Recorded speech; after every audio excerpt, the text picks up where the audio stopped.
When Emily's grandmother passed away, she inherited an old, creaking house in the forgotten town of Hollow Creek. The townspeople spoke little of the house, only that it sat at the edge of the woods where the sun rarely touched the ground, and that no one who moved in ever stayed long. Emily, a 26-year-old artist from the city, thought the stories were just local legends. She needed solitude and healing after a rough breakup and the recent loss of her grandmother. A quiet escape sounded perfect. She packed her bags, drove 5 hours into nowhere, and arrived at the ancient Victorian house just before sunset. It was beautiful in a strange, decaying way. Ivy crawled up its wooden walls, the windows clouded with age. Inside, the smell of dust and lavender lingered.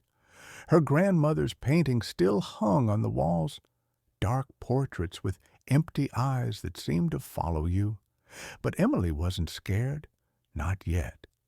On her first night, she lit candles and walked through the rooms, whispering to the house as if it were alive. "I'm here now. I'll take care of you," she said, running her fingers over the cracked wallpaper. She didn't notice the faint whisper in return.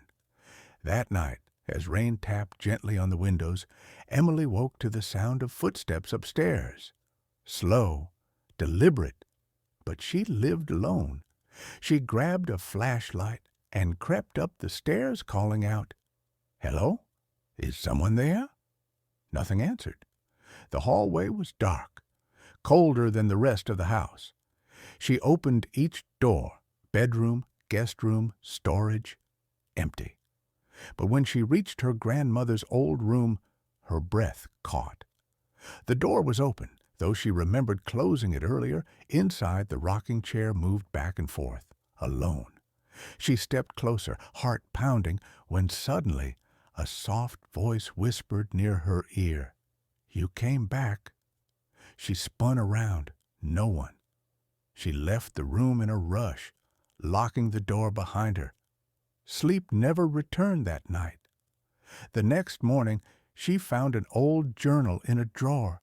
It was her grandmother's. The entries were filled with strange warnings. "The house listens.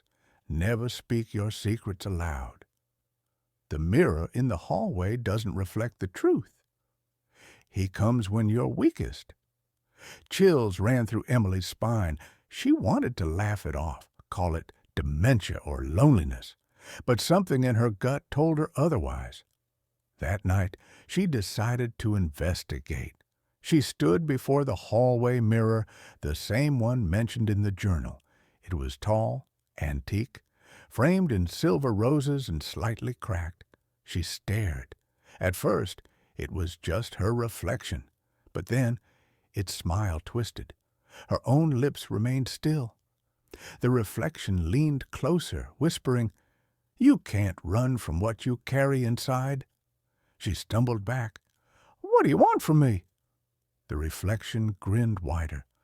"I only show what's already there." Suddenly, the mirror cracked further, as if something behind it had pressed too hard. The days blurred. Emily grew pale and restless. At night, she heard whispers. Sometimes her own voice repeating thoughts she never said aloud. Sometimes her ex's voice, cruel and taunting. The house was feeding off her pain, her grief, her regrets. One stormy evening, lightning cracked the sky. Power went out. Candlelight flickered across the room as she huddled near the fireplace, clutching the journal. Pages began turning on their own, stopping at one ink-blotted warning. "He lives in the walls. If you hear scratching, don't answer." At that exact moment, she heard it, scratching. Not from a mouse or animal. It sounded like nails, human nails. Scrape, scrape, whisper. "Emily?" She covered her ears, but the voice was inside her head now. "You can't hide. This is home now." She ran upstairs, planning to escape, when she found the front door wouldn't open. The locks twisted on their own. Every window slammed shut. The house had trapped her.